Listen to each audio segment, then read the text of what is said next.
श्रीकृष्ण श्रीकृष्ण श्रीकृष्ण श्रीकृष्ण गुरुर्ब्रह्मा गुरुर्विष्णुः गुरुर्देवो महेश्वरः गुरुः साक्षात् परं ब्रह्म तस्मै श्री गुरवे नमः। तस्मै श्री गुरवे नमः।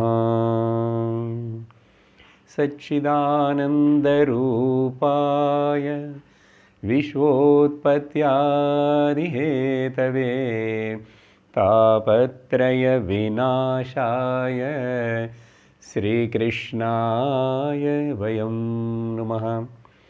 कृष्णाय वासुदेवाय देवकीनन्दनाय च नन्दगोपकुमाराय गोविन्दाय नमो नमः। नमः पङ्कजनाभाय नमः पङ्कजमालिने नमः पङ्कजनेत्राय नमस्ते पङ्कजाङ्घ्रये।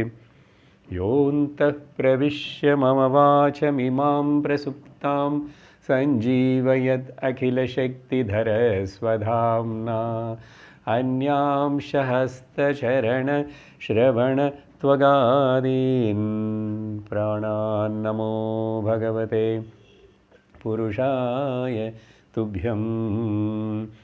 प्राणान् नमो भगवते पुरुषाय तुभ्यं। सर्वत्र गोविन्दनामसङ्कीर्तनं गोविन्द गोविन्द। हरि ओम तत्सत्। భక్తికి పుష్టిని తుష్టిని కలిగించి పెంచేటువంటి పవిత్రమైన శుభ మార్గళి మాసం లేక ధనుర్మాసం. ఎక్కడ చూసినా కూడా వీధి వీధిలో భజనలు పాటలు, అన్ని గుళ్ళల్లో భగవంతుడి ఆరాధనలు, పొద్దున్నే లేవటం, చాలా చక్కటి వాతావరణం, భక్తిని పెంచుకునేందుకు భక్తికి పుష్టిని కలిగించేటువంటి వాతావరణం. అటువంటి అనుకూలమైనటువంటి ఈ ధనుర్మాసంలో ఆ భగవంతుడి యొక్క నామంతో మనం పునీతులమైపోతున్నాం. కథ కూడా వింటే ఇంకా పునీతులమైపోతాం. రండి భగవానుడి యొక్క నామముని చెప్తాం. హరే రామ హరే రామ రామ రామ హరే హరే. హరే కృష్ణ కృష్ణ కృష్ణ హరే హరే. హరే రామ రామ రామ హరే హరే. హరే కృష్ణ కృష్ణ కృష్ణ హరే హరే. హరే రామ రామ రామ హరే హరే. హరే కృష్ణ కృష్ణ కృష్ణ హరే హరే. హరే రామ రామ రామ హరే హరే. హరే కృష్ణ కృష్ణ కృష్ణ హరే హరే. హరే రామ రామ రామ హరే హరే. హరే కృష్ణ కృష్ణ కృష్ణ హరే హరే. హరే రామ రామ రామ హరే హరే. హరే కృష్ణ కృష్ణ కృష్ణ హరే హరే. హరే కృష్ణ కృష్ణ కృష్ణ కృష్ణ హరే హరే. బదరీ విశాల భగవాన్ కీ జై. హరి ఓం తత్సత్. శ్రీమద్భాగవత మహాపురాణం 10వ స్కందములో గడిచిన సత్సంగంలో మనం రుక్మిణీ కళ్యాణమును గురించి విన్నాము. సహజముగా భాగవతం సప్తాహము, భాగవతుల కథలు చెప్పే చోట ఈ రుక్మిణీ కళ్యాణముతోటి భాగవత సప్తాహాలు ముగుస్తుంటాయి. దానికి ముందు కుచేలవుడు యొక్క ఉపాఖ్యానం కూడా చెప్తారు. మనకి ఈరోజు అది వస్తుంది. రుక్మిణి కళ్యాణం తర్వాత భాగవతంలో అనేక అధ్యాయములలో ఆ గృహస్థుడైనటువంటి ఆ కృష్ణ పరమాత్మ ఎప్పుడైతే ద్వారకా నగరమునకు ప్రవేశించాడో రుక్మిణితోటి, అక్కడ యథావిధిగా ఆనందోత్సవం జరిగి ప్రజలందరూ సంతోషపడి సాక్షాత్ శ్రీమన్నారాయణుడు లక్ష్మీదేవి ఆ ద్వారకా నగరంలో విలసిల్లి ఉండటం చూసి ఆనందిస్తూ ఉత్సాహంగా ఉత్సవములు చేసుకుంటూ శాస్త్రీయబద్ధముగా వివాహము జరిగినది అక్కడ. మరలా ఆ తర్వాత కృష్ణుడు చాలామంది కన్యలను వివాహమాడాడు. మొత్తం 16,000 మంది పైగా ఉన్నటువంటి భార్యలు. వాళ్ళల్లో 8 మంది ముఖ్యమైన వాళ్ళు పట్టమహిషులు అంటారు. 8 మంది లక్ష్మీదేవుడి యొక్క అంశములే. వాళ్ళ పేర్లు ఏమిటంటే రుక్మిణి, జాంబవతి, సత్యభామ, సత్య, కాళింది, మిత్రవింద, లక్ష్మణ, భద్ర. సహజముగా మనకి ఈ పేర్లన్నీ సత్యభామ మాత్రము తెలుసు, కొంచెం జాంబవతి అని తెలుసు. కానీ ఈ 8 మంది కూడా అష్టలక్ష్మిలు. అష్టలక్ష్మిలే ఆ ద్వారకా నగరమునందు ప్రకాశముగా విలసిస్తూ ఆ ప్రజలకి ఎంత ఆనందాన్ని కలిగించుంటారు. ఆ తర్వాత అనేక మంది రాజుల రూపంలో ఉన్నటువంటి రాక్షసులను, దుష్టులను భగవాన్ ఇంకా సంహారం చేయాల్సినది ఉన్నది కాబట్టి భౌమాసురుడనే రాక్షసుడిని, తర్వాత నరకాసురుడిని, అలాగే బాణాసురుడిని, చివరికి ఇంద్రప్రస్థం వెళుతాడు. అప్పుడు అక్కడి నుంచి జరాసంధుడిని చంపేందుకు భీమసేనుడిని పంపిస్తాడు. ఈ భౌమాసుర, నరకాసుర, బాణాసుర వీళ్ళందరూ కూడా భగవాను చేతిలో సంహరించబడి వాళ్ళందరూ ఉద్ధరించబడ్డారు. సంహరించబడ్డారంటే ఉద్ధరించబడ్డారు. వాళ్ళ పాపములన్నీ తొలగించబడి మంచి గతిని పొంది ఉంటారు, లేక భగవానుతోటి ఐక్యమై ఉంటారు. అక్కడ ఆ సందర్భంలో భాగవతము బాణాసురుడి యొక్క కథ చెప్పేటువంటి సందర్భంలో అక్కడ జ్వరం వచ్చి భగవంతుడిని, కృష్ణుడిని స్తుతిస్తున్నట్లుగా కొన్ని శ్లోకాలు ఉన్నాయి. ఇది అంతగా దాక్కోనున్నది. 62వ అధ్యాయంలో జ్వర ఉవాచ అని వస్తుంది. ఈ జ్వరం అంటే ఏమిటి? మనకు తెలిసినటువంటిది ఒళ్ళుకి వచ్చేటువంటి జ్వరము. అది కరెక్టే. ఇక్కడ జ్వరం అంటే అజ్ఞానము. దేహము యొక్క భావన మనకు ఉన్నదంటేనే మనకు జ్వరం ఉందని అర్థం. దేహము గురించి మనకు తాదాత్మ్యం ఉంది కదా. ఆ దేహంలో ఇంకేదో మరలా కొత్తగా ఇంకొక జ్వరం వచ్చిందంటే ఇంకొంచెం ఎక్కువగా దాని గురించే ఆలోచిస్తుంటాం. దేహం ఎక్కువగా ఎప్పుడు గుర్తుకొస్తుందంటే దానికి ఏదైనా అక్కడక్కడ బాధలు వచ్చినప్పుడు బాగా దాని గురించే చింతిస్తుంటుంది మనస్సు. శాస్త్రం ఏమి చెప్తుందంటే ఈ శరీరం నేను అనుకునేటువంటి అజ్ఞానమే జ్వరము. కాబట్టి ఇప్పుడు అజ్ఞాన రూపంలో ఉన్నటువంటి జ్వరము భగవంతుడు ముందు వచ్చి ప్రార్థిస్తున్నది. చక్కటి ప్రార్థన. సంక్షిప్తముగా దాంట్లో ఉన్నటువంటి 8 శ్లోకాలు ఉన్నాయి. 2-3 శ్లోకాలలో ఉన్నటువంటి వేదాంతం ఎక్కడెక్కడ భాగవతంలో స్తుతి వచ్చిందంటే మనం అర్థం చేసుకోవాలి. అక్కడ ఏదో లోతైనటువంటి తత్వోపదేశం ఉన్నదని మనం అర్థం చేసుకోవాలి. జ్వర ఉవాచ నమామి త్వానంత శక్తిం పరేశం సర్వాత్మనం కేవలం జ్ఞప్తిమాత్రం విశ్వోత్పత్తిస్థాన సంరోధహేతుం యత్తద్బ్రహ్మ బ్రహ్మలింగం ప్రశాంతం. నమామి, నేను నమస్కరిస్తున్నాను అంటూ మొదలు పెడుతున్నది జ్వరం. అజ్ఞానం. ఈ అజ్ఞానము మనందరిలో కూడా ఉంది కదా. మనము అందుకనే ఎన్నోసార్లు నమస్కారం చేస్తూ ఉంటే నీకు నేను నమస్కరిస్తున్నాను, నమామి, నమః అని చెప్పటం వలన ఏమవుతుందంటే అష్టోత్తరముల యందు పూజ చేసేటప్పుడు, ఇంకొక మనిషిని వ్యక్తిని కలిసినప్పుడు, పెద్దవాళ్ళు గురువుని ఎవరైనా నమస్కారం నోటితోటి చెప్పడమే కాదు, శరీరముతోటి కూడా మనం గెస్చర్ రూపంలో నమస్కారం చేస్తాం.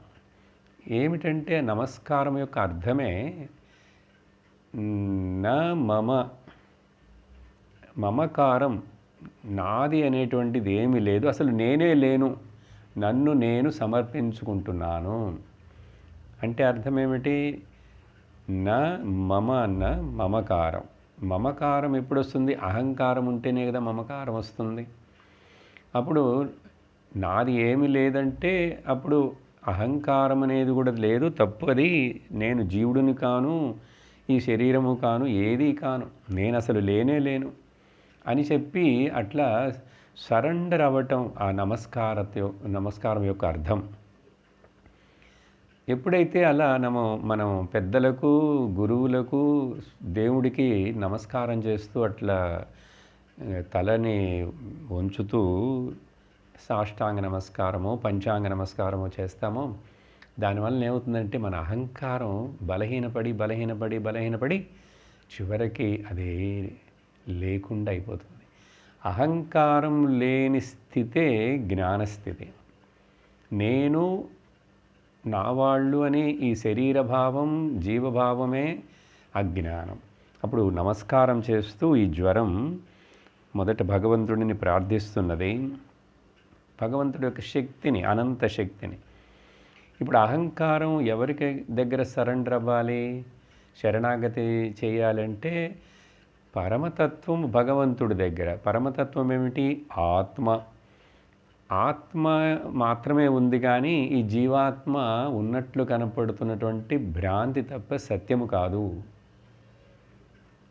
కాబట్టి పరమాత్మకు నమస్కరించాలి, పరమాత్మ వైపు దృష్టిని తిప్పాలి.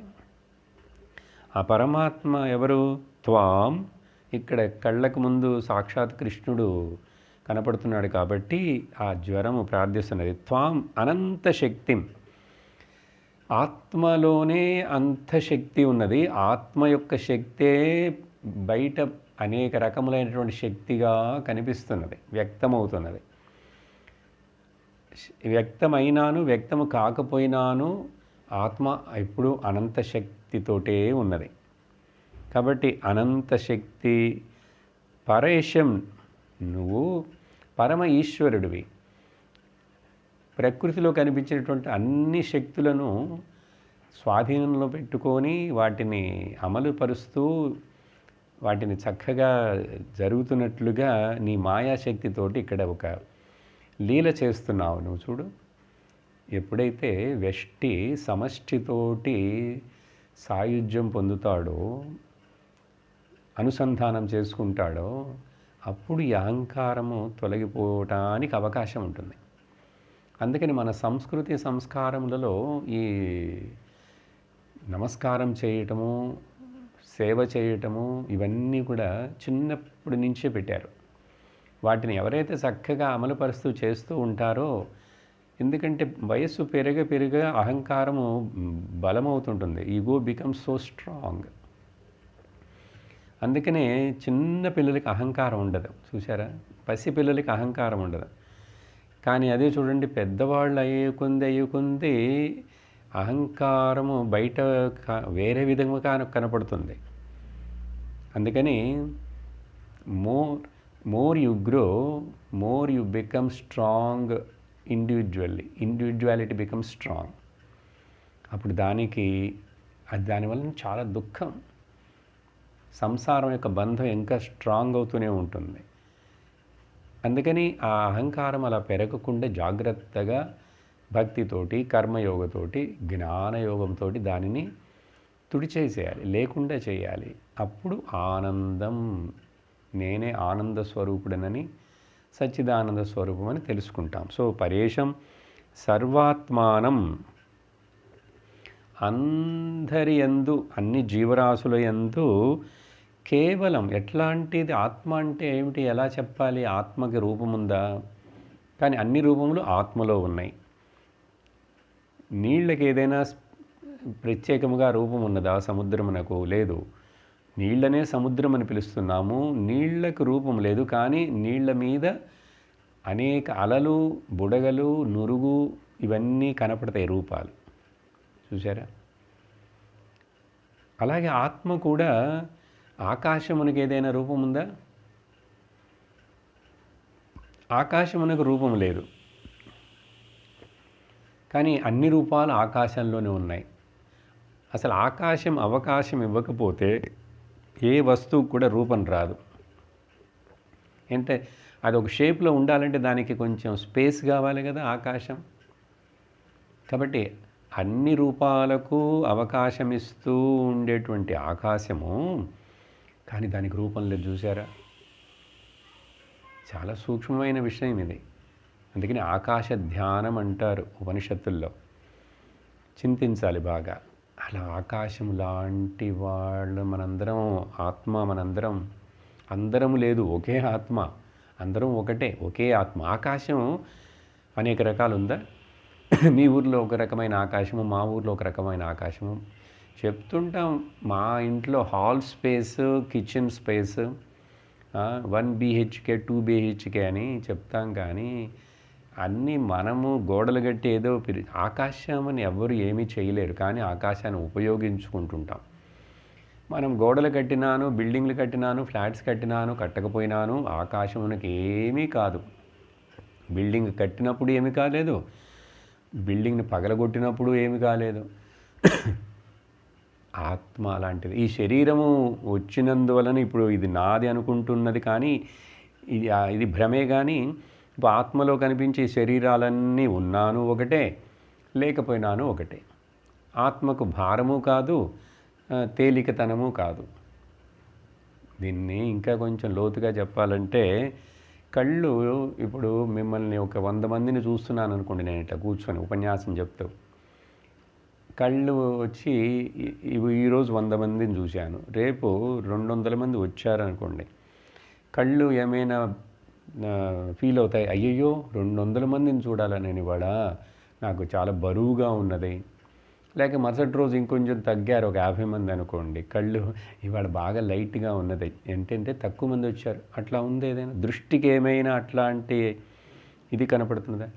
నాకు కళ్ళల్లో ఏదో లోపం ఉంటే కళ్ళు భారంగా ఉన్నాయి, కళ్ళు మూసుకుంటున్నాయి, కళ్ళు దురదగా ఉన్నాయి, అది వేరే విషయం. దృష్టిని మాట్లాడుతున్నాం మనం, గోళకమును గురించి మాట్లాడటం లేదు. అర్థమవుతున్నది ఆ విషయం? ఏమిటండి వేదాంతమే చెప్తుంటారు, భాగవతం మొదలు పెడితే అంటే, మరి భాగవతంలో ఈ వేదాంతముని చెప్పడానికే కథతోటి వేదాంతం, కథతోటి సత్యముని చెప్పాలి. కథ చెప్పి సత్యమును తెలియచేయాలి. సత్యమును తెలుసుకొనుటకు మనము మన బుద్ధిని ఉపయోగించకుండా కథలు మాత్రమే వింటూ ఉంటే అక్కడే నిలిచిపోతాం. The moral of the story ఏంటనేది మనకు తెలియదు. ఏ కథ చెప్పినా కూడా దానికి ఒక మోరల్ ఉంటుంది. ఏమి తెలుసుకోవాలి ఈ కథ నుంచి, ఆ కథ యొక్క నీతి ఏమిటి అంటాం కదా. కాబట్టి ఆత్మ గురించి చెప్తున్నా. ఇది ఎట్లా ఉంటుంది మరి? అప్పుడు ఆకాశంలాగా ఉంటుందంటే, జ్ఞానామృత సమరసం గగనోపమస్మి అని చెప్తుంది శాస్త్రం. జ్ఞాన అమృత సమరసం, అది ఎట్లా? గగనము, ఆకాశముతోటి, ఆకాశములాగా. ఆకాశం కాదు ఆత్మ, ఆకాశములాగా. ఎందుకంటే ఆకాశం చెప్తే ఆత్మచింతన చేయుటకు నేను, అప్పుడు ఆకాశం ఎక్కడుంది? ఆకాశం మైండ్లో ఉన్నది. అప్పుడు మైండ్ ఎక్కడుంది? మైండ్ బుద్ధిలో ఉంది. బుద్ధి ఎక్కడుంది? నా ప్రకృతిలో ఉంది. ప్రకృతి ఎక్కడుంది? నాలో ఉంది. నేనెవరను? కేవలం జ్ఞప్తి మాత్రం అంటున్నది ఇక్కడ జ్వరం.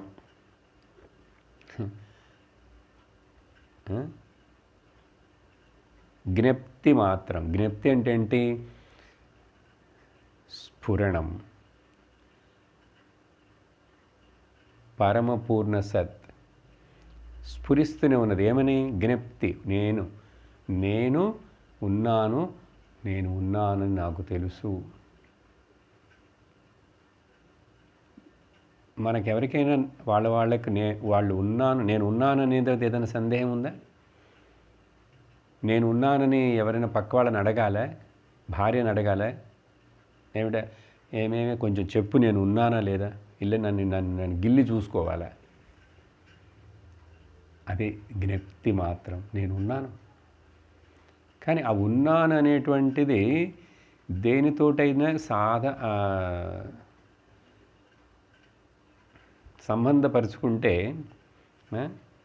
దేనితో తాదాత్మ్యం అయితే, నేను సన్నగా ఉన్నాను. ఏది, నువ్వెక్కడ సన్నగా ఉన్నావు? నీ శరీరం సన్నగా ఉంది. నేను లావుగా ఉన్నాను. నువ్వెక్కడ లావుగా ఉన్నావు? నేను అనేది వేరుగానే ఉంటున్నది. కానీ శరీరం యొక్క లావు సన్నతనాన్ని మనం ఆత్మ మీద ఆరోపిస్తున్నాం. జ్ఞప్తి మాత్రం. విశ్వోత్పత్తి స్థాన సంరోధ హేతుం. ఈ సర్వం జగత్తు మొత్తం నామరూప ప్రపంచం దేనిలో ఉద్భవించి నిలిచి దేనిలో లీనమైపోతున్నదో ఆ శక్తి, ఆ వస్తువు ఆత్మ. ఇది కూడా ఇట్లా అర్థం చేసుకోవాలి. నిద్ర లేచినప్పుడు నా మనస్సు వికసిస్తుంది. మనస్సు వికసించగానే నామరూపాలన్నీ కనపడుతున్నాయి. అలా కొన్ని గంటల సేపు అట్లా ఉంటాయి. ఆ తర్వాత మరలా నిద్ర వస్తుంది, కల వస్తుంది మొదట, తర్వాత నిద్రలోకి పోతాం. ఏమైంది? అన్నీ నాలోనే లయించిపోయినాయి, నాలో నుంచే ఉద్భవించినాయి, నాయందే నిలిచి ఉంటున్నాయి, నాలోనే కలిసిపోతున్నాయి. అందుకని ఈ ఆత్మ, భగవతత్వం, పరమాత్మ అని చెప్పేటప్పుడు బయటే చూడకూడదు, బయటే చింతించకూడదు, బయట ఉన్న దాంట్లో నుంచి ఏదేదో అనుకోకూడదు. నాలో చింతించాలి. నాయందు, నా హృదయమునందు, నా చేత, నా కొరకే, నా మీదే, నేనే. ఇది చాలా ముఖ్యం. ఎందుకంటే మయ్యేవ సకలం జాతం అంటుంది కైవల్యోపనిషత్తు. మై సర్వం ప్రతిష్ఠితం. ఇప్పుడు చెప్పిన ఈ మాటలే కైవల్యోపనిషత్తు భాష. మై సర్వం లయం యాతి. నా నుండే అన్నీ పుడుతున్నాయి, నాయందే అన్నీ నిలుస్తున్నాయి, నాయందే అన్నీ లయించిపోతున్నాయి. తద్బ్రహ్మా అద్వయం అస్మి అహం. ఆ నేను ఏకం, రెండో వస్తువు లేనటువంటిది. రెండు అనేటువంటిది ఎక్కడ లేదు, అన్నీ నాలోనే ఉన్నాయి. నేను ఒకటే, ఏకమేవ అద్వితీయం. సో విశ్వోత్పత్తి స్థాన సంరోధ హేతుం యత్ తద్బ్రహ్మ. దానినే బ్రహ్మ అని, అదిదా బ్రహ్మం. అందుకనే ఉపనిషత్తు అహం బ్రహ్మాస్మి అని నిన్ను నువ్వు తెలుసుకోవాలి. ఉపనిషత్తు గురువు మొదట తత్వమసి, నువ్వు ఆ బ్రహ్మము, నువ్వే అది, అదే నువ్వు అంటే అప్పుడు శిష్యుడు ఓ ఆ బ్రహ్మం నేనే, నేనే, నేనే. బయట వెతకకూడదు, బయట లోపల అనేటువంటిది లేదు, సర్వత్ర నేనే వ్యాపించున్నాను. ఇలా ఆకాశంలాగా. యత్తద్ బ్రహ్మ. బ్రహ్మ అంటే బృహత్తత్వాత్, పెద్దవని ఏదైతే ఉన్నాయో పెద్దవాటన్నిటికంటే పెద్దది. అంటే దేని యందు అన్నీ ఉన్నాయో ఆ కంటైనర్ ఈజ్, ఇప్పుడు చెప్పాం కదా, విశ్వం మొత్తం జాగ్రత్త, స్వప్న, సుషుప్తి అన్నీ నా యందే ఉన్నాయి. సర్వం జగత్తు మొత్తం, విశ్వం, విరాట్, హిరణ్యగర్భ, ఈశ్వర అన్నీ నా యందే ఉన్నాయి. కాబట్టి తద్ బ్రహ్మ. మరి ఇక్కడ జ్వరం వచ్చి బయటగా ఉన్న కృష్ణుడిని కదా ప్రార్థిస్తున్నది అని మనం తప్పుగా అర్థం చేసుకోకూడదు. ఈ అజ్ఞానం అనేటువంటిది ఇలాంటి మాటలు చెప్తూ గురువు దగ్గర నుంచి విని ఇలా భావిస్తూ ఉండంగా కృష్ణుడు బయట లేడు, నా హృదయంలో ఉన్న ఈ జ్ఞప్తి అయి కృష్ణుడు, కాబట్టి కృష్ణుడు అంతటా ఉన్నాడు అంటాం. అదే ఆత్మ, పరమాత్మ అని పేరు పెడతాం. ఉపనిషత్తు డిక్లేర్ చేస్తున్న క్లియర్గా బ్రహ్మం అది. ఎవరు? నువ్వే, నేనే. కాబట్టి ఆ బ్రహ్మమును తెలియచేయుటకు ఇలా అవతారం తీసుకొని బ్రహ్మలింగం. బ్రహ్మలింగం అంటే, లింగం అంటే ఇండికేటర్ అండి. లింగతే అనేన అప్పుడంటే ఇండికేట్ చేస్తుంది. ఏది ఇండికేట్ చేస్తుందో విషయాన్ని దాన్ని లింగం అంటాం. శివలింగం శివతత్వమును దాంట్లో మనకు ఇండికేట్ చేస్తున్నది. శాలిగ్రామం నారాయణ తత్వమును మనకు తెలియచేస్తున్నది కదా. అందుకని శంకరాచార్యులు వారు పండరీపురం వెళ్ళి పాండురంగుడి ముందు నిలుచున్నప్పుడు ఆయన అన్ని దేవాలయకి, అన్ని గుళ్ళకి, అన్ని ఊర్లకి వెళ్ళాడు. అన్ని చోట్లకి పెద్ద పెద్ద అక్కడక్కడ ఆయనకి ఆ భక్తి భావంతో, జ్ఞానముతో కూడిన భక్తితోటి స్పాంటేనియస్గా ఆయన అష్టకాలు పాడాడు, పంచకములు పాడాడు, స్తుతి చేస్తారు. అలాంటి వాటిల్లో పాండురంగ అష్టకం, దాంట్లో ప్రతి చరణంలో భజే పాండురంగం, ఓకే, పరబ్రహ్మలింగం భజే పాండురంగం అని ముగిస్తాడు. పరబ్రహ్మమును ఇండికేట్ చేస్తున్నటువంటిది ఈ నడు మీద చేతులు పెట్టుకొని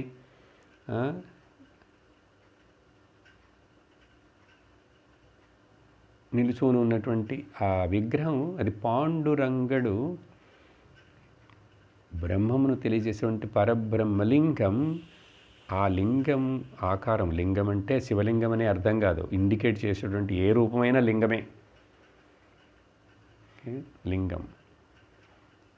ఇప్పుడు ఒక రోడ్డు, కొత్త రోడ్డు వేస్తే ఆ రోడ్డులో ప్రారంభంలో యారో మార్క్ వేస్తారు కదా, ఓ బోర్డు పెడతారు. ఆ యారో మార్క్ ఏమిటంటే అది లింగం, అది తెలియజేస్తుంది. కాబట్టి పరబ్రహ్మలింగం భజే, ఆ పాండురంగుడు నేను భజిస్తున్నాను. ఇక్కడ ఒకటి అట్లాగే నమామి తద్బ్రహ్మ బ్రహ్మలింగం. ఎవరది? ఆత్మ, ఆ కృష్ణుడని చెప్పే పరమాత్మ, నేనని జ్ఞప్తి స్ఫురణమవుతున్నటువంటి ఎరుక ఎరుక ఎరుక ఉనికి ఉంది, ఎరుక ఉంది. ప్రశాంతం, శాంత స్వరూపం అది. అందుకని ఆత్మ శాంతోయం ఆత్మ అంటుంది ఉపనిషత్తు. ఆత్మ అంటే శాంతి. ఎప్పుడైతే మనకు మనస్సులో మనం అనుకుంటాం శాంతి అశాంతి అని, శాంతి అశాంతి రెండు వస్తూ పోతున్నాయి, అది మనస్సు. వచ్చి పోతున్నటువంటి శాంతి అశాంతిని కూడా తెలుసుకుంటున్నటువంటి నేను ప్రశాంతం. ఈ ప్రశాంతం అనే పదం చాలా ముఖ్యమండి. అందుకనే సత్యసాయిబాబా గారి ఆశ్రమానికి పేరు ప్రశాంతి నిలయం.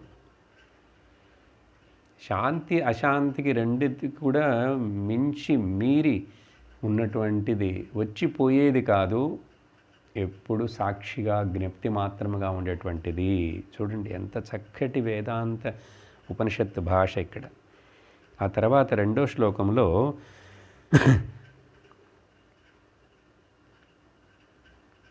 కాలో దైవం కర్మ జీవస్వభావః ద్రవ్యం క్షేత్రం ప్రాణ ఆత్మవికారః తత్సంఘాతో బీజరోహ ప్రవాహః స్వన్మాయేషా తన్నిషేధం ప్రపద్యే. ఆ పరబ్రహ్మ పరమాత్మలో నుంచి వ్యక్తమవుతున్నటువంటి పొటెన్షియల్ ఎనర్జీ, మాయాశక్తి అనేక రకాలుగా కనపడుతుంది. ఉన్నది ఒకటే కానీ అనేక రకాలుగా కనపడుతుంది. కలలో నేనే మెలకుగా ఉండేటువంటి వేకర్ని, నేనే కలలోకి వెళ్ళిపోయి డ్రీమర్ని అయిపోయాను. నేను వేకర్నని మర్చిపోయాను. కానీ అక్కడ డ్రీమర్గా ఉన్నటువంటి నేను తప్ప, ఆ మనస్సు ఒక్కటి తప్ప ఎవ్వరూ లేరు అక్కడ, బయట ప్రపంచం లేదు. కానీ నేనే అన్నీ క్రియేట్ చేస్తాను. ఒకే మనసు, అదే అన్నీ అవుతుంది. అదే చెట్లు అవుతుంది, చేమలు అవుతుంది, కొండలు అవుతుంది, కోనలు అవుతుంది, అదే మనిషి అవుతుంది, ఇంకొకటి అవుతుంది, అదే భర్త భార్యగాను రెండుగాను అదే అవుతుంది, అన్నిటికీ అదే అవుతుంది. చూసారా? అప్పుడు ఒక మనస్సే అన్నిగా తానే అయిపోయినప్పుడు సమష్టి మనస్సు పరమాత్మతత్వం బ్రహ్మం తన యొక్క అంతర్గతమైన మాయాశక్తి చేత అనేకంగా కనపడటం కష్టమా ఏమిటి? కష్టమే కాదు. ఆ ఎన్ని రకాలుగా వచ్చి బయట ఎట్లా కనపడుతుంది, ఆ మాయ చేసినటువంటి చేష్టలేమిటి, దాన్ని అర్థం చేసుకోకపోతే మాయలో పడిపోతాం. అంటాం కదా, మాయలో పడిపోయాడు.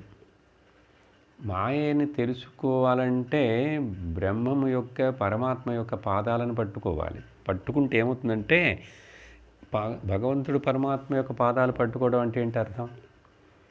ఒక్కటే ఉన్నదని నమ్మాలి. మొదట నమ్మాలి. నమ్మకమే అది. తరువాత ఆ నమ్మకమును నిజముగానే మన అనుభవంలో మనమే తెలుసుకోవాలి. అందుకని శాస్త్రం మీద, గురువు వాక్యాల మీద మొదట నమ్మకం ఉండాలి. ఇది అర్థం కావట్లేదు, ఏంటో చెప్తున్నారు అనకూడదు. అంటే అసలు అర్థం కాదు. ఇప్పుడు నమ్మకంతో వింటూ వింటూ వింటూ ఉంటే ఆ తర్వాత సత్యం అవుతుంది. ఆ నమ్మకం అది నమ్మకం కాదు, నిజం. శాస్త్రం నిజం చెప్తున్నది. కాబట్టి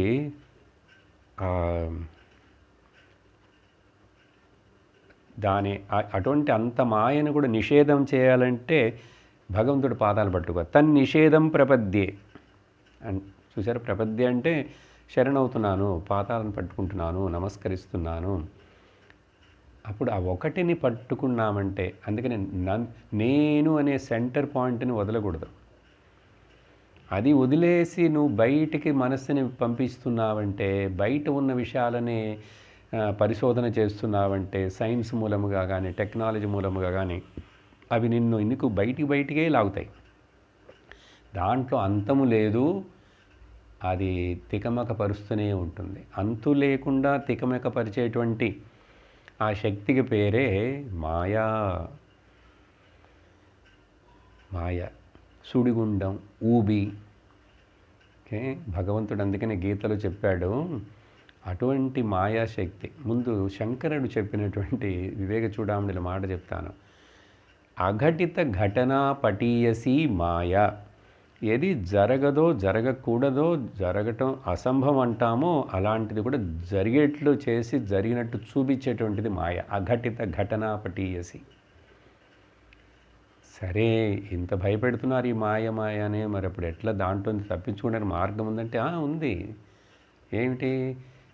దైవీ ఏషా గుణమయీ మమ మాయా దురత్యయ. భగవంతుడు గీతలో ఈ నా యొక్క మాయాశక్తి 3 గుణములతో కూడి ఉన్నటువంటిది, అది అనేక రకాలుగా ట్రిక్స్ చేస్తూ కనపడుతుంటుంది. ఏది సత్యము కాదు కనిపిస్తుంటుంది.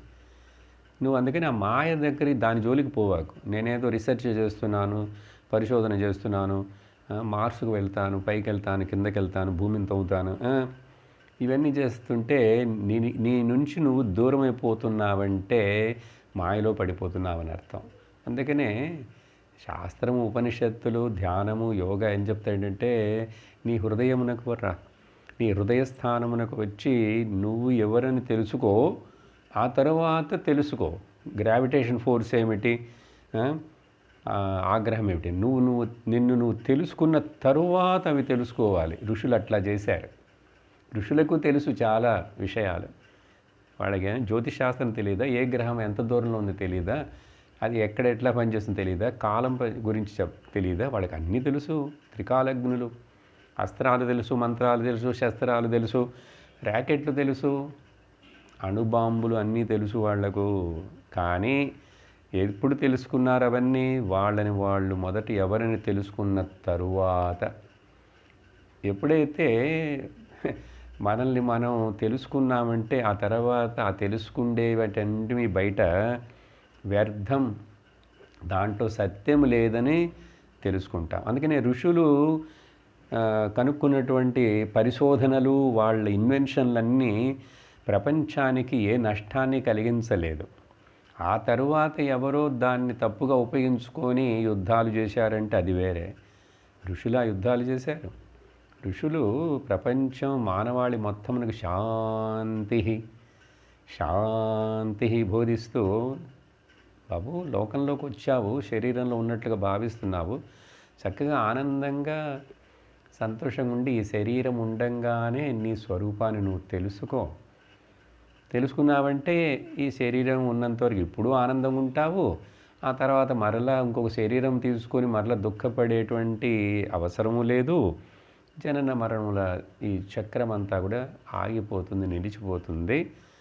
పూర్ణ స్వరూపముగా నువ్వు ఇప్పుడు ఉన్నావు, ఎప్పుడు ఉన్నావు, అప్పుడు ఉన్నావు, ఇప్పుడున్నావు, ఎప్పుడు అదే నువ్వు. తెలుసుకోకపోతే దుఃఖం, తెలుసుకోకపోతే సంసారం, తెలుసుకోకపోతే బంధం, తెలుసుకుంటే విముక్తి, ముక్తి, ఆనందం. అంతే. తెలుసుకోవటం ఈ రెండిటికి మనస్సే కావాలండి. మళ్ళీ బుద్ధే కావాలి. మనందరం భాగవతం వింటున్నాం, వేదాంతం వింటున్నాం, తెలుసుకుంటున్నాం. మనందరం ముక్తులం. సరే, విషయం ఏమిటి? తన్నిషేధం ప్రపద్యే. ఈ కాలం దీంట్లో ఏమేమి ఉంటాయంటే హెడ్డింగ్స్ మాత్రం చెప్పేస్తే అర్థమైపోతుంది. మొదట ఒకటి కాలం ఉంది. ఈ కాలం చూడండి, దానిని ఎవరు ఆపలేరు, దాని ముందు నిలబడలేరు. దేవుడే శరీరం తీసుకొని వచ్చినా, అవతారం తీసుకొని వచ్చినా కూడా కాలముతో పాటే ఆయన కూడా అవతారాన్ని ముగించి వెళ్ళిపోతాడు.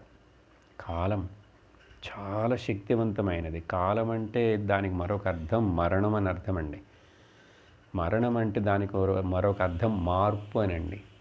మార్పు అంటే ప్రకృతి అని అర్థం అండి. ప్రకృతి అంటే మాయ అని అర్థం అండి. మాయ అంటే లేనిదండి, లేనిది ఉన్నట్లు కనిపించేదండి. అర్థమైందండి? అర్థం చేసుకోవాలి. కాలం సరే, అది ఎంత చెప్పినానో అర్థం కాదు కాలం గురించి. కానీ అంటాను తర్వాత, నా కాలం ఇట్లా ఉంది, నా టైం బాగలేదు. తర్వాత ఏదైనా జీవితంలో అనుకోకుండా ఏదైనా జరిగిందంటే అది దైవం అంటాం, లేక నా తలరాత అంటాం. కొన్ని మంచివి జరుగుతాయి, కొన్ని దుఃఖాన్ని ఇచ్చేవి జరుగుతాయి. ఏది జరిగినా కూడా ఆశ్చర్యంగా, అయ్యో నేను అనుకోనే లేదు. అనుకోకుండా మనకు తెలియకుండా అకస్మాత్తుగా జరుగుతుంది చూడండి, దైవం. కానీ మంచివి జరుగుతున్నప్పుడు దైవాన్ని ఎవరు గుర్తుపెట్టుకోవట్లేదు. నేను సాధించాను, నేను కష్టపడ్డాను అని చెప్పి ఆ సంతోషంలో దైవాన్ని మర్చిపోతాడు. కానీ దుఃఖం వచ్చినప్పుడు మాత్రం నా తలరాత ఇట్లా ఉంది, ఆ బ్రహ్మ నా తల మీద ఇట్లా రాశాడు అంటాడు. నీ తలరాతని ఎందుకు బ్రహ్మ అట్లా ఇట్లా రాయటం? ఆయనకేం వస్తుంది పాపం?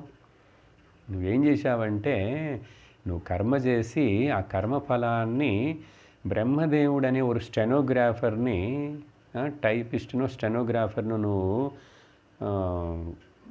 జీతం ఇచ్చి పెట్టినట్టుగా నాకు కొంచెం రాసి పెట్టి బాబు అని చెప్పి ఆ బ్రహ్మదేవుడికి చెప్పావంతే. ఆయన పాపం ఒక జస్ట్ ఏ స్టెనో రైటర్ మాదిరి, స్టాంప్స్ రైటింగ్ ఎలా చేస్తుంటారు కదా, అట్లాగే. కానీ ఆ బ్రహ్మదేవుడు ఏమి రాయలేదండి. మనం చెప్పింది నేను డిక్టేట్ చేశాను, ఆయన రాశాడు. ఏం డిక్టేట్ చేశాను? నా కర్మలని నేను చేశానా, వాటి ఫలాలని ఆయన రాశాడు. నేను చేయకపోతే ఆయన ఎట్లా రాస్తాడు? ఇది అర్థం చేసుకోవాలి. కానీ కష్టం వచ్చినప్పుడు తల బాదుకుంటాం. నా తల రాత ఇట్లాగున్నది, దీన్ని ఎవరు మార్చలేరు, తల మీద రాసిన బ్రహ్మ రాతను ఎవరు మార్చలేరు. తల మీద ఎవరు బ్రహ్మను రాయలేదు, ఎవరు రాయలేదు, నువ్వే రాసుకున్నావు. కాబట్టి యామతి సా గతి అంటాడు అష్టావక్ర గీతలో అష్టావక్రుడు. నీ మనస్సే బుద్ధి ఎట్లాంటిదో, నీ చేష్టలు ఎలాంటివో దానికి తగినట్లే నీ యొక్క గతి అంటే ఫ్యూచర్. కాబట్టి దైవం, ఈ కర్మ, ఇదో చెప్పాను కదా ఇప్పుడే, ఈ నువ్వు చేసే కర్మ అందుకనే బంధము కాకుండా కర్మను కర్మయోగముగా చేయగలగాలి. కానీ మన చుట్టూ ఇవన్నీ ఉన్నాయి: కాలము, దైవము, కర్మ, తర్వాత జీవ అని అనుకోవటం. ఆ జీవనకు ఒక స్వభావం, ఒక జీవుడు ఒక మనిషి ఉన్నట్లు ఇంకొకడు ఉండటం లేదు. నాకు పుట్టిన 2 పిల్లలు, 3 స్వభావాల్లో ఉంటున్నారు కదా. ఆ తర్వాత చుట్టూ ఉండేటువంటి పదార్థాలు, ద్రవ్యం, కొన్ని పదార్థాలు, అవి ఎట్లాగో వస్తాయి. మన ఇల్లు, మన కారో, మన చుట్టూ ఉండేటువంటి పదార్థాలు కూడా మన మీద ప్రభావాన్ని చూపిస్తుంటాయి. ఇట్లాంటి ఊరు తర్వాత క్షేత్రం, ఏ ఊరిలో పుట్టామో, ఏ స్థానంలో ఉన్నామో ఆ స్థానం యొక్క ప్రభావం, తర్వాత ద్రవ్యము, వస్తువుల యొక్క ప్రభావం, మనుషుల యొక్క ప్రభావం, చూడండి ఇన్ని.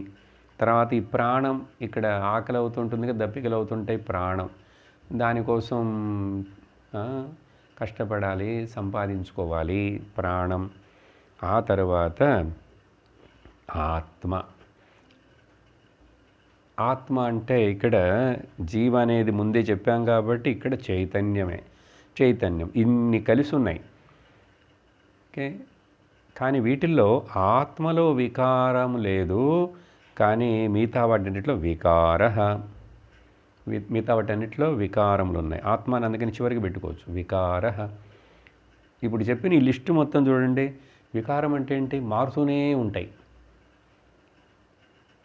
ఎవరైనా చెప్తారా మారటం లేదని?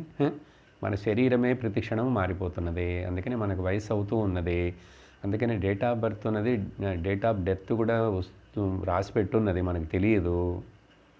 శరీరంలో ప్రతి కణము, ప్రతి క్షణము ఏదో ఒకటి చచ్చిపోయి కొత్తది పుడుతూనే ఉన్నది. అంత జగత్తు మొత్తం ఇంత జాయతి గచ్చతి ఇది జగత్. కాబట్టి ఇప్పుడు చెప్పిన ఈ లిస్ట్ అంతా మారేవేనండి. ఇట్లా తత్సంఘాత, చూసారా? ఇంత వీటన్నిటి యొక్క గుంపు. సంఘాతం అంటే కలయిక. ఇదేమి తింటే తర్వాత బీజరోహ ప్రవాహ. అక్కడ బీజం ఉంటే దాంట్లోంచి మరలా మొలకెత్తి చెట్టు వస్తుంది కదా. ఈ బీజం ఉంది, ప్రవాహముగా ఇట్లా జనన మరణ చక్రంలో మళ్ళీ పునరపి జననం పునరపి మరణం పునరపి జననీ జఠరే శయనం ఇహ సంసారే బహుదోస్తారే కృపయా పారే పాహి మురారే భజ గోవిందం. ఫేమస్ శ్లోక భజ గోవిందంలో. ప్రవాహ. ఎట్లా ఈ ప్రవాహం అంతా ఏం జరుగుతుంది? అసలు బీజం ఏంటి దీనికి? ఇక్కడ మాయా. ఏషా మాయ. ఓకే, ప్రవాహ తు ఏషా మాయ.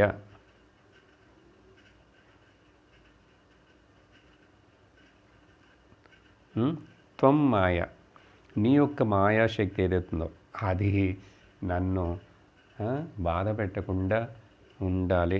దాని నిషేధం చేయగలిగిన శక్తి ఆత్మకుంది. ఆత్మని గుర్తించాం, ఆత్మచింతన చేశామంటే ఇంత పెట్టేటువంటి మాయా శరీరము, జగత్ అన్నీ కూడా నిషేధం అయిపోతాయి, కనపడకుండా పోతాయి, కనుమరుగైపోతాయి అని చెప్పి ఇలా ఇంకొక 3 శ్లోకాలు 2 అది ఇప్పుడు చెప్పిన దాంట్లోనే పూర్ణముగా మనకు సందేశం దొరికినది. ఇలా ఆ జ్వరం వచ్చి ప్రార్థన చేసింది. భారహారాయ భూమేహే. అటువంటి ఓ పరమాత్మ, భూమి యొక్క భారమును తొలగించుటకు నువ్వు వచ్చావు, నీకు నమస్కారము అని చెప్పి ఆ స్తుతి అయిపోతుంది. ఇది మధ్యలో ఎక్కడో ఉంది, చిన్నదే కానీ ఎంత అర్థంతో చూసారు. అరగంట చెప్పాను. ఆ తర్వాత ఇలా అనేక మంది రాజులను, రాక్షసులను సంహారం చేసిన తర్వాత ఇంద్రప్రస్థమునకు కృష్ణుడు బయలుదేరి వెళ్ళాడు. మధ్యలో అనేక సార్లు వెళ్ళలేదు. జరాసంధుడి యొక్క చెరసాలలో ఉన్నటువంటి ఆ ముందు ఇది కూడా చెప్పాలి. ఈ బాణాసురుడ, భౌమాసుర వీళ్ళ దగ్గర, నరకాసుర వీళ్ళందరూ చాలామంది స్త్రీలు వీళ్ళు బందీగా చేసి చెరసాలలో పెట్టారు, జైళ్ళల్లో పెట్టున్నారు. అనేక మంది స్త్రీలు, యువతులు, వాళ్ళందరినీ కూడా ఆ యుద్ధం చేసి వాళ్ళని సంహరించిన తర్వాత విడిపించి వాళ్ళందరినీ కృష్ణుడు పెళ్లి చేసుకున్నాడు. ఎందుకంటే ఇలా పరపురుషుడి దగ్గర జైల్లో ఎక్కడో ఉన్న వాళ్ళని మళ్ళీ లోకంలో, సమాజంలో ఎవరు స్వీకరిస్తారు? అది మాత్రమే కాదు, వీళ్ళందరూ కూడా లక్ష్మీదేవి యొక్క అంశములే కాబట్టి అందరూ ఆ కృష్ణుడు పరమాత్మవే మాకు భర్తగా రావాలని ప్రార్థిస్తున్నారు వీళ్ళందరూ కూడా. ఇంతమంది చూడండి. గోపికలు బృందావనంలో ఉన్నప్పుడు వాళ్ళు ప్రార్థించుకున్నా కూడా వాళ్ళకి జరగలేదు. వాళ్ళందరూ ఆల్రెడీ ఋషులే. వాళ్ళని అట్లాగే జ్ఞానంతోటే వాళ్ళని భగవంతుడు తృప్తిపరిచేశాడు. ఇప్పుడు వీళ్ళు మాత్రం భగవంతుడితోటి భార్యలుగా ఉంటూ గృహిణులుగా 16,000 మందిని. సరే, ఇంతమంది పోయారు రాక్షసులందరూ. చివరికి ఇంద్రప్రస్థమునకు వచ్చి అక్కడ వీళ్ళందరూ అప్పుడు ఏమైందంటే ఇంద్రప్రస్థంలో రాజసూయ యాగం చేయబోతున్నాడు ధర్మరాజు. ఈలోపు వేరే రాజులు కూడా చాలామంది చిన్న చిన్న రాజులను బంధించారు ఈ జరాసంధుడు. వాళ్ళందరూ ఎట్లాగో రహస్యంగా ఒక విన్నపం పంపించారు కృష్ణుడి దగ్గరికి. నువ్వే మాకు శరణం, మమ్మల్ని అందరినీ రక్షించాలి, విడిపించాలి అని చెప్పి ప్రార్థిస్తే అది మనసులో పెట్టుకొని జరాసంధుడు వధను చేసేందుకు సంకల్పించి ఇంద్రప్రస్థంలో ఉన్నటువంటి ఇక రాబోయేటువంటి కథంతా నడిపించడానికి మహాభారత యుద్ధం కానీ పాండవులు ఎట్లాగున్నారో వాళ్ళ యొక్క క్షేమమును తెలుసుకున్నటకు అక్కడ అని చెప్పి ఇంద్రప్రస్థానికి బయలుదేరి వెళ్ళి అక్కడ రాజసూయ యాగం జరిగింది. ఆ రాజసూయ యాగంలో ఆ రాజసూయ యాగానికి ముందే జరాసంధుడి యొక్క వధ కోసం అర్జునుడిని భీముడు వీళ్ళని ముగ్గురిని బ్రాహ్మణ వేషంలో వెళ్ళమని అక్కడ బ్రాహ్మణులుగా ఉండి ఆచించినట్లుగా యుద్ధం చేస్తామని ఒప్పుకొని ఆ జరాసంధుడితోటి ద్వంద్వ యుద్ధంలో జరాసంధుడిని చంపించేందుకు ప్లాన్ చేసి ఆ జరాసంధుడి యొక్క వధ జరిగిపోయింది. పెద్ద రాజు చివరిదాకా ఉన్నాడు, ఇంతమంది చుట్టూ ఉండే వాళ్ళందరినీ పెట్టుకొని. ఆ తర్వాత రాజసూయ యాగంలో ఇప్పుడు అందరూ ధర్మరాజు అక్కడ చుట్టుపక్కల ఉండేటువంటి అన్ని సామంత చిన్న చిన్న రాజులందరికీ ఛత్రపతి భూపతి అయినాడు. అప్పుడు అక్కడ పెద్ద యాగం రాజసూయ యాగం తలపెడితే అక్కడ అందరూ వచ్చారు, చాలామంది వచ్చారు, మహాత్ములు వచ్చారు, ప్రజలు, శాస్త్రజ్ఞులు, పండితులు, ప్రజలు అందరూ వచ్చినట్టు రాజసూయ యాగంలో అగ్రపూజ ఎవరికి చేయాలి, ఎవరిని ఇక్కడ మనం ముఖ్య చీఫ్ గెస్ట్గా ఆహ్వానించాలి అని అనుకున్నప్పుడు అందరూ ఒకళ్ళనొకళ్ళు మాట్లాడుకున్నారు, చర్చించుకున్నారు పెద్దలందరూ. వాళ్ళల్లో అప్పుడు సహదేవుడు చెప్పాడు, కృష్ణుడే అగ్రపూజకి తగినవాడు అని చెప్పి చాలా శ్లోకాలు చెప్తాడు. ఆయనకున్నట్టుకున్నాడు పరమాత్ముడు, మహాత్ముడు లోకంలో అని చెప్పి చివరికి నిర్ణయించారు అందరు కలిసి కృష్ణుడికి అగ్రపూజ చేశారు. కృష్ణుడు కూడా అక్కడ ఎట్లా ప్రవర్తించాడనేది ఎక్కువగా మహాభారతంలో చెప్పబడుతుంది. వచ్చిన బ్రాహ్మణులు వీళ్ళందరికీ కూడా ఆయన కూడా కాళ్ళు గడుగుతూ, చేతులు భోజనాలు చేసిన తర్వాత చేతులు గడుతూ ఇస్తర్లన్నీ ఎత్తుతూ అట్లా కర్మయోగ సేవ చేశాడు. ఓకే, ఆ సమయంలో శిశుపాలుడు, దంతవత్కరుడు వీళ్ళందరూ కూడా వచ్చారండి. శిశుపాలుడు, దంతవత్కుడు, విధూరథుడు వీళ్ళందరూ కృష్ణుడికి చిన్నప్పటి నుంచే వ్యతిరేకం, ద్వేషులు. ఈ మధ్యలో వేరే శిశుపాలుడికి రుక్మిణిని పెళ్లి చేసుకోకుండా అయిపోయింది, ఆ కోపం అన్నీ ఉన్నాయి. ఇక్కడ అగ్రపూజ చేస్తున్నారనేసరికి వాడికి మండిపోతున్నది లోపల. కృష్ణుడిని ఎంతో తిట్టి ఉన్నవాడు ఇప్పుడు అందరి మధ్యలో సభలోనే రాజసూయాగము సమయంలో అగ్రపూజ అయిన తర్వాత, అగ్రపూజకి ఎన్నుకున్న తర్వాత అక్కడ అందరి ముందు లేచి నిలబడి ఒకే తిట్టు అని కృష్ణుని గురించి, ఈ వెధవక, ఈ పనికిరాని వాడిక, ఈ వ్యభిచారిక, ఇట్లా అనేక రకాలు ఎన్ని తిట్లున్నాయి అన్నీ తిట్టి భగవంతుడిని మీద నింద వేస్తుంటే అక్కడ వినలేక చాలామంది చెవులు మూసుకొని రాజులందరూ లేచి వెళ్ళిపోయారట. మహాత్ముడు భగవంతుడు ఎదురు చూస్తున్నాడు. అప్పుడు ఈ పాండవులకి కోపం వచ్చింది. కోపం వచ్చి వీళ్ళు ఆయుధాలు తీసుకో, అది మాత్రమే కాదు, ఇంకా చివరి ప్రయత్నంగా శిశుపాలుడే కత్తి తీసుకొని డాలు తీసుకొని కృష్ణుడి మీదకి చంపడానికి వస్తున్నాడు. అప్పుడు వేరే సైన్యము పాండవులు వెళ్ళిపోతుంటే కృష్ణుడు వాళ్ళందరినీ చేయి పెట్టి ఆపేసి నిలవండని తానే చతుర్భుజం అయిపోయినాడు. అప్పుడు దాకా 2 చేతులు ఉన్నాయి. అలా తలుచుకున్నాడు, చేతిలోకి సుదర్శన చక్రం వచ్చింది. అంతే, ఆ చక్రాన్ని వదిలేస్తే శిశుపాలుడి కంఠం ఛేదించబడింది. రాజసూయాగం ఆ సభ మధ్యలోనే ఛేదించబడిపోయింది. శిశుపాలుడి శరీరం కింద పడిపోయినది. ఆ శరీరంలో నుంచి ఒక ఆకాశంలో ఉల్క పుట్టినట్లుగా ఒక జ్యోతి అట్లా బయలుదేరి కృష్ణుడిలోకి వెళ్ళి కృష్ణుడి హృదయంలో కలిసిపోయి లయించిపోయినది అక్కడ సభలో అందరూ చూశారు. దీని గురించి తర్వాత ప్రశ్నే వేస్తాడు. అది ఎట్లా సాధ్యపడిందని చెప్పి ధర్మరాజుకే సందేహం వస్తుంది. రాబోయే స్కందంలో ఆ విషయం వస్తుంది. కాబట్టి ఇంత తిట్టి ఇంత శత్రుత్వమును పెంచుకున్నటువంటి ఆ శిశుపాలుడికి ఇదేంట్లా సాధ్యం? అతడు సూక్ష్మ శరీరం భగవంతుడిలో కలిసిపోతున్నది ఏమిటి?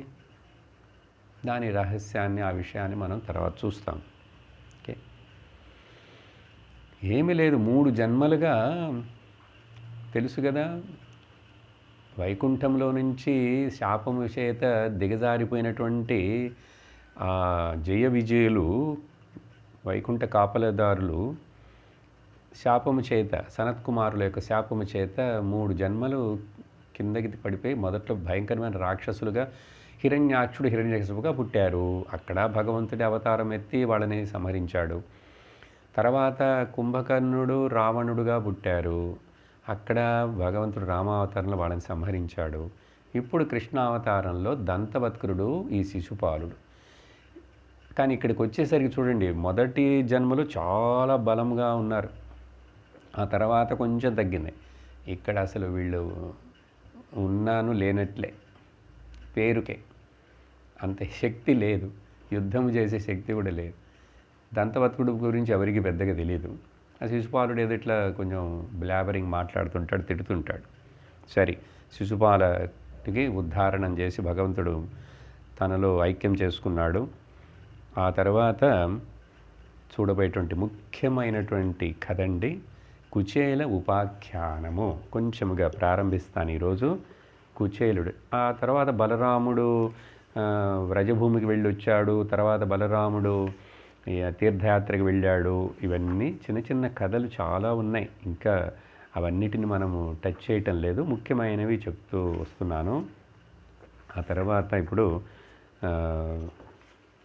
కుచేలుడు యొక్క ఉపాఖ్యానం అత్యంత ప్రసిద్ధి చెందినటువంటిది. సుధామ. ఓకే, సుధాముడు. కుచేలుడు ఆయన నిజమైన పేరు కాదండి. ఆయన పేరు వచ్చేసి సుధాముడు, సుధామ. ఇద్దరు వీళ్ళు ఇప్పుడు ఆ తర్వాత అధ్యాయంలో చూడండి, పరీక్షిత్ రాజు ఇన్ని కథలు ఇన్ని విషయాలని వింటూ వస్తున్నటువంటి ఆ పరీక్షిత్ మహారాజు సుఖమహాముని దగ్గర చెప్తున్నాడు. రాజోవాచ భగవన్యాని చాన్యాని ముకుందస్య మహాత్మనః వీర్యాణనంత వీర్యస్య శ్రోతుమిచ్ఛామహే ప్రభో. ఓ గురువే సుఖమహాముని, ఈ భగవంతుడి యొక్క వేరే వేరే ఇంకా కథలు, ఆ ముకుందుడి యొక్క మహాత్ముడైనటువంటి ఆ భగవంతుడైనటువంటి ముకుందుడి యొక్క కథలను, వేరే వేరే కథలను, ఆయన వీర్యమును శక్తిని చెప్పేటువంటి ఆయన యొక్క లీలలను, అవన్నీ నేను ఇంకా ఇంకా వినాలని చెప్పి ఆశపడుతున్నాను. ఎంత విన్నా కూడా నా చెవులకు తృప్తి రావటం లేదు. ఓకే, నాకు ఇంకా ఆశగా ఉంది. హే ప్రభో, అవన్నీ చెప్పండి నాకు ఇంకా అన్నాడు. అంటే అప్పుడు సూత ఉవాచ, మధ్యలో సూత జ్ఞాపకం మర్చిపోకూడదా. నైమిషారణ్యంలో శౌనకాది ఋషులకు సూత మహాముని భాగవతాన్ని చెప్తున్నాడు. సూత మహాముని కూడా శుకులు వారు పరీక్షిత్తుకి భాగవతం చెప్తున్నాడు. అక్కడ కూర్చొని విన్నటువంటి వాళ్ళలో ఒకడు. కాబట్టి ఆ సూత మహాముని వల్లనే మనకు పురాణాల కథలన్నీ కూడా లభించినాయండి. అందుకని ఏ పురాణం తీసుకున్నా కూడా, ఇది మొదలో చెప్పాను, ఎవరైనా మర్చిపోయి ఉంటే కొత్తగా వింటుంటే, అందుకని అన్ని పురాణాలు సూత ఉవాచ లేక శౌనక ఉవాచ వస్తూనే ఉంటాయి. శౌనక అంటే ఆ ఋషులు అందరు కూర్చొని వింటున్న వాళ్ళ యొక్క తరఫున రిప్రజెంటేటివ్. ఆయన అడుగుతాడు, సూతుడు సమాధానం చెప్తూ ఉంటాడు. ఇలాగ అన్ని పురాణాలు అక్కడ చెప్పబడినాయి. నైమిషారణ్యంలో కలియుగము ప్రారంభమైన తరువాత అప్పుడు సూత చెప్తున్నాడు, సూతుడు, విష్ణురాతేన సంపృష్ట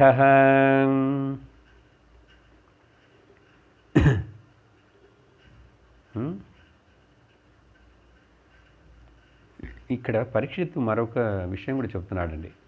నేను అది కూడా చెప్తాను మీకు. ఏంటంటే శ్రీహరి గుణములను స్తుతించేటువంటి నోరు, వాక్కే నిజమైన వాక్కు. ఆయన కొరకు చేసే కర్మలను చేసే చేతులే నిజమైన చేతులు. ఓకే, ఆ అందరి యొక్క హృదయంలో నివసిస్తున్నటువంటి ఆ శ్రీహరిని స్మరించే మనస్సే మనస్సు. ఆయన పావన కథలు గాథలను వినేటువంటి చెవులే చెవులు. ఇక్కడ ఒక చిన్న వేరే కథ చెప్తాను ముందు. చిన్న కథ ఏమిటంటే, ఒకసారిట ఒక వ్యాపారి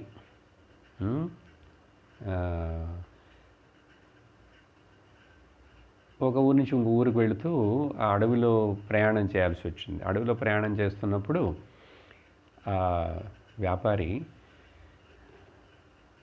సడన్గా అక్కడ చాలా తోడేళ్ళు గుంపు వచ్చిందిట. నక్కలు వేరండి, తోడేళ్ళు వేరే. తోడేళ్ళు కొంచెం డేంజర్, అవి భయపడవు. గుంపుగా వచ్చినాయంటే వాళ్ళకి ఆకలైందంటే పెద్ద పెద్ద మృగాలను కూడా పట్టుకొని తింటాయి, వేటాడతాయి, ఈ మనుషుల్ని కూడా తింటాయి. అప్పుడు అక్కడ తాత తోడేలు, అమ్మ తోడేలు, నాన్న తోడేలు, పిల్లలు, మనవరాళ్ళు అందరూ పెద్ద గుంపుకు తోడేళ్ళు వస్తున్నాయి. ఇవి చూశాడు దూరం నుంచి. వెంటనే ఇప్పుడు ఎట్లా తప్పించుకుండేదంటే, చచ్చిపోయినట్లు పడుకుంటేట కొన్ని మృగాలు దగ్గరికి రావు, అవి అట్లా దగ్గరికి వచ్చేసేసి వెళ్ళిపోతాయి, చెయ్యవు. అప్పుడు అట్లాగే గాలి పీల్చినట్లుగా శవంలాగా పడుకున్నాడు.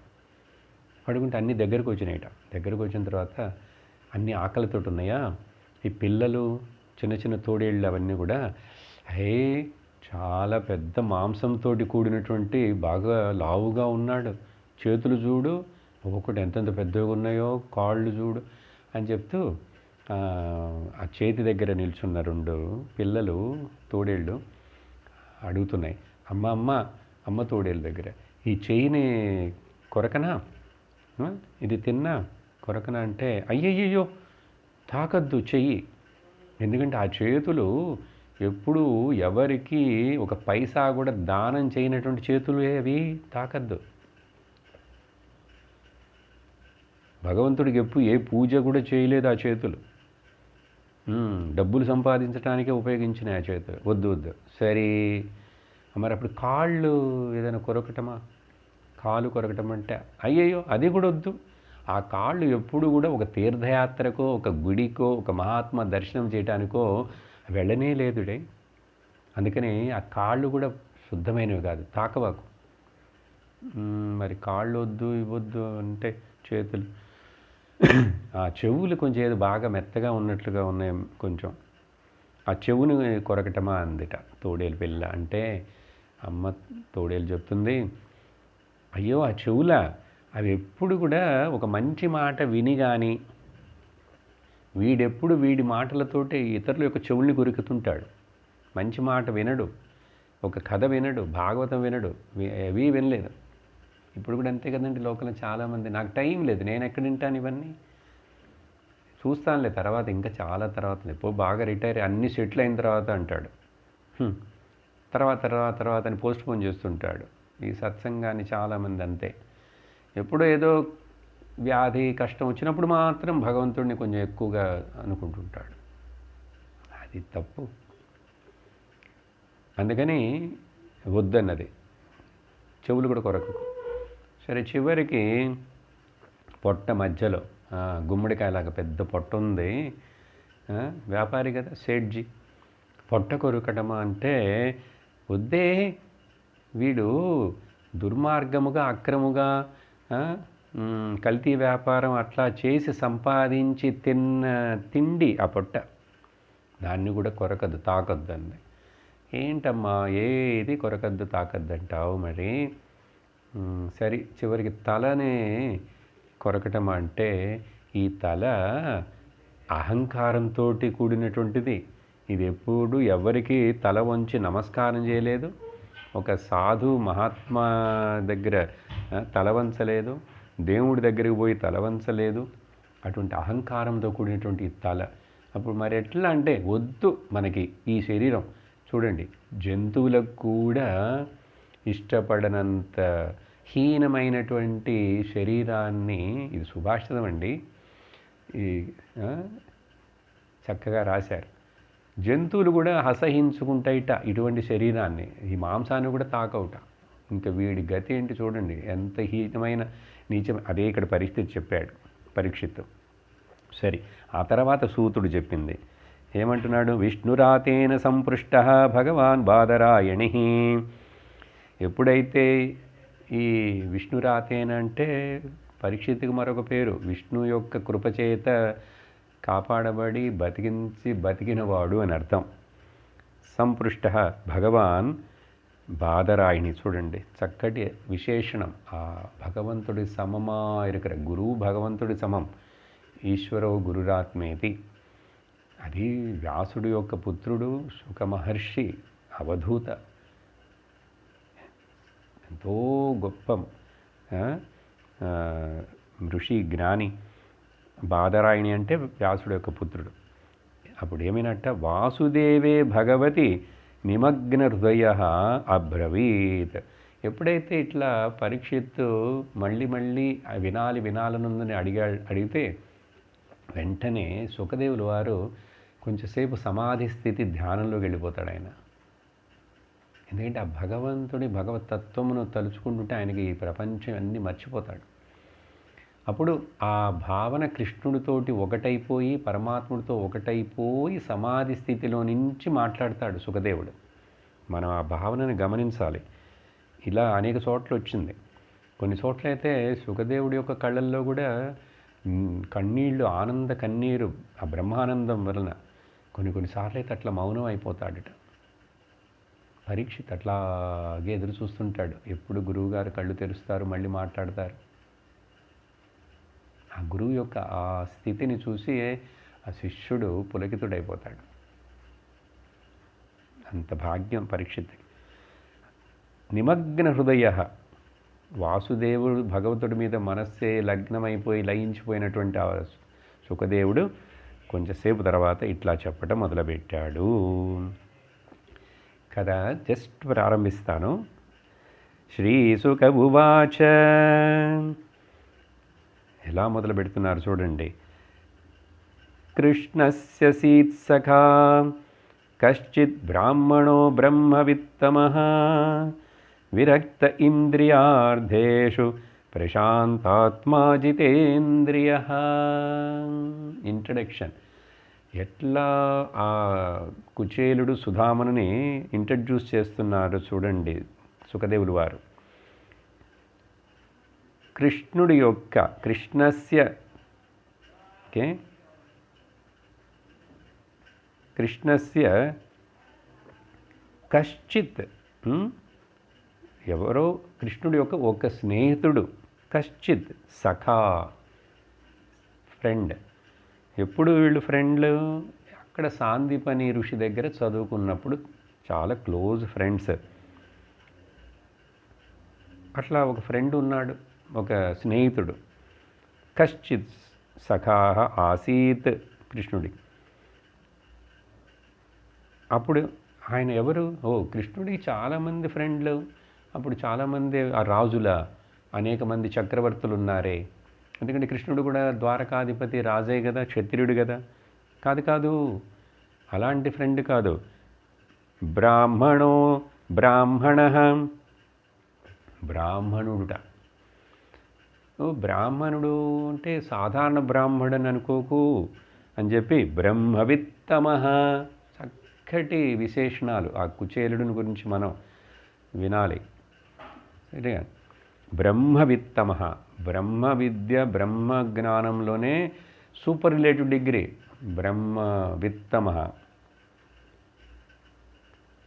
సరే, బ్రహ్మవిత్తమ బ్రాహ్మణ. బ్రాహ్మణుడు అంటే సహజంగా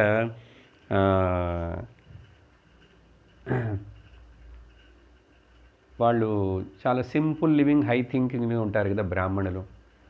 జీవితం చాలా సాధారణంగా ఉంటుంది, పటాటోపం ఉండదు, సుఖాలు భోగాలను ఎక్కువ, తపస్మయముగా ఉంటుంది జీవితం, వేదమయముగా ఉంటుంది.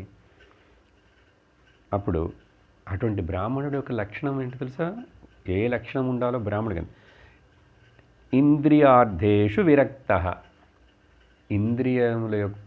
ఇంద్రియములన్నిటినీ జయించినటువంటి వాడు. ఏ ఇంద్రియములకు బానిస కాకుండా ఇంద్రియ సుఖములు భోగములను ఆశించుగా ఉండేటువంటి వాడు. ఇంద్రియార్థేషు విరక్త, ఇంద్రియ సుఖం ఎట్లా అంటే అప్పుడు ఎలా ఉన్నాడు? చాలా దుఃఖపడుతున్నాడా? బీదవాడా? అనుభవించడానికి ఏంటంటే లేదు లేదు, అది జితేంద్రియ, ఇంద్రియములు జయించున్నాడు కాబట్టి, ఇంద్రియ విషయముల మీద ఆసక్తి లేదు కాబట్టి మరి ఎట్లా ఉన్నాడు? ప్రశాంతాత్మా, ప్రశాంతముగా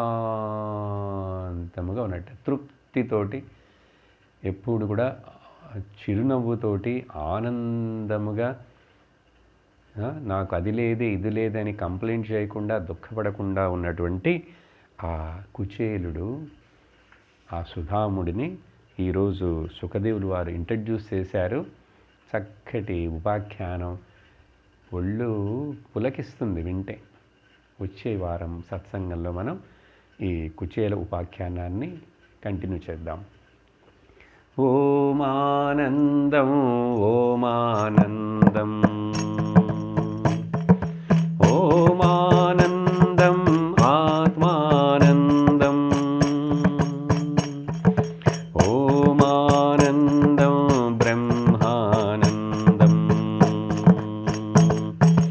ఓమానందం కృష్ణానందం ఓమానందం ఆత్మానందం ఓమానందం అమృతానందం. ఓం నమః శివాయ, ఓం నమః శివాయ, ఓం నమః శివాయ, ఓం నమః శివాయ, ఓం నమః శివాయ, ఓం నమః శివాయ. సర్వత్ర గోవిందనామ సంకీర్తనం, గోవింద గోవింద. ఓం లోకాః సమస్తాః సుఖినో భవంతు, లోకాః సమస్తాః సుఖినో భవంతు, లోకాః సమస్తాః సుఖినో భవంతు. ఓం శాంతి శాంతి శాంతి. హరి ఓం శ్రీ గురుభ్యో నమః. హరి ఓం. హరి ఓం తత్సత్.